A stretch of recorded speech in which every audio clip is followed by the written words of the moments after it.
The Diplomat, 12th of July 2023, China started mining lithium in occupied Bolivia and upped its investment there. China has made significant financial and capital investments in wooing Bolivia and giving it low-interest, high-debt loans. However, if China tries debt entrapment, it will be misguided because all debts and assets can be nationalized if deemed to threaten the country. China started extracting lithium from Bolivian reserves nearly 6 months after Bolivia and the Chinese companies CATL, BRUNP, and CMOC, CBC, signed a $1 billion agreement to explore the country's lithium deposits.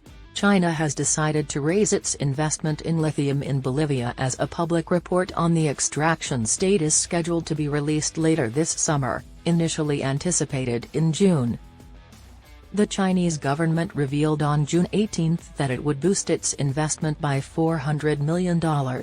This transaction will strengthen China's economic position in Bolivia. China is the nation's most significant commercial, financial, and investor partner.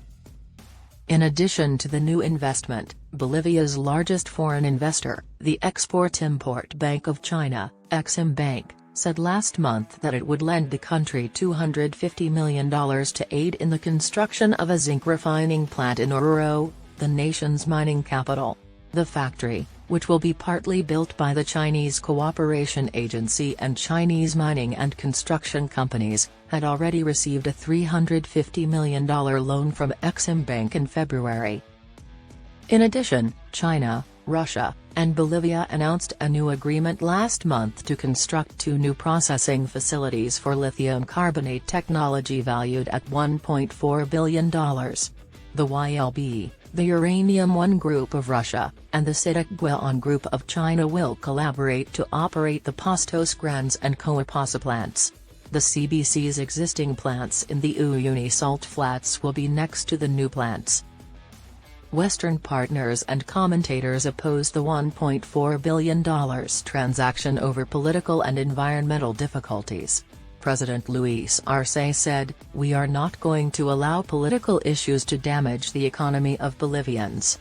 Arce has pledged that financing and investments from China will assist Bolivia in dealing with its most significant economic crisis of the 21st century.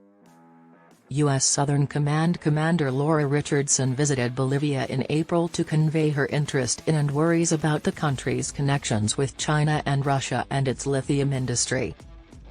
As loans provided can be nationalized, according to Napoleon Pacheco, an economics professor at the major University of San Andrés in La Paz, the Movement for Socialism, the nation's Socialist Party in power under Evo Morales and currently Luis Arce, has made the relationship with China its top priority in terms of foreign policy and the economy.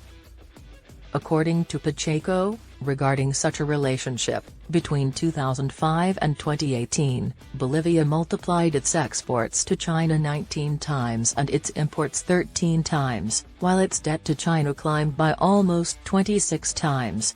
An economist from Bolivia named José Luis Avila has compiled a list of 28 Chinese companies that operate in Bolivia, mostly big, publicly traded businesses like Sina Hydro and, as of late, the 3 companies that make up the CBC.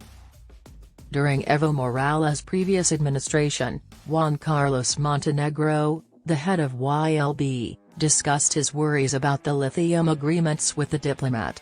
He said over the phone, "I still don't understand how the finance works. Although they have lofty objectives, they lack the resources to accomplish them in the time frame they estimate." Bolivia plans to increase its annual extraction under its contract with CBC from 25,000 tons to 50,000 tons by 2025. According to Montenegro, Bolivia's lithium sector only has the technological ability to harvest around half of that. If this were Argentina or China, this would work, but in Bolivia, the conditions are different, he declared. Bolivia will need to create new technologies, he continued, and he doesn't expect that to happen until 2025, Bolivia's extraction, production, and recovery ambitions. Other detractors claim that Chinese mining operations in Latin America have harmed the environment and disregarded the local populace's needs. The 26 Latin American mining, infrastructural, and energy projects were examined by the Collective on Chinese Financing and Investments, Human Rights, and the Environment. It was determined that each had significantly contributed to deforestation, water pollution, and abuses of local and indigenous groups' human rights. The UN Committee on Economic, Social, and Cultural Rights stated in a study released in March that 14 Chinese mining and energy projects in 9 Latin American nations ignored regulations protecting the environment and local and indigenous peoples. Chinese mines have consistently had safety catastrophes, including mining explosions, landslides, and environmental poisoning.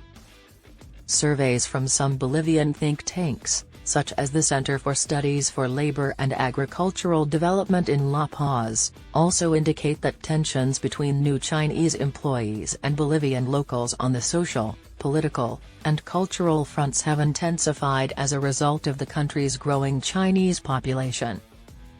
One unnamed worker at a Chinese-run construction site claimed, "They do not try to learn Spanish or eat with us, they stay to themselves and live in their facilities."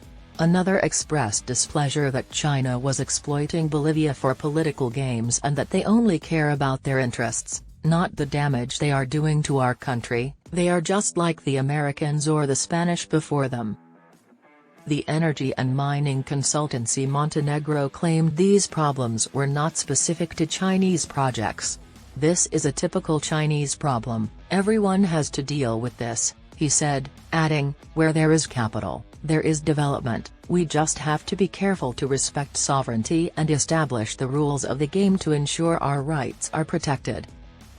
However, local sources who work with Chinese infrastructure and mining public businesses claim that the Chinese government has tried to quell these worries by forcing workers to sign unlawful non-disclosure agreements to prevent them from talking about the actions of the Chinese corporations at the job sites.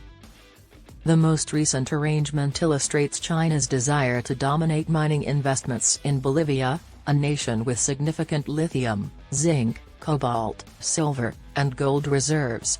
Given its more excellent political economic clouds, China is favoring Bolivia in the so-called lithium triangle, including Argentina and Chile.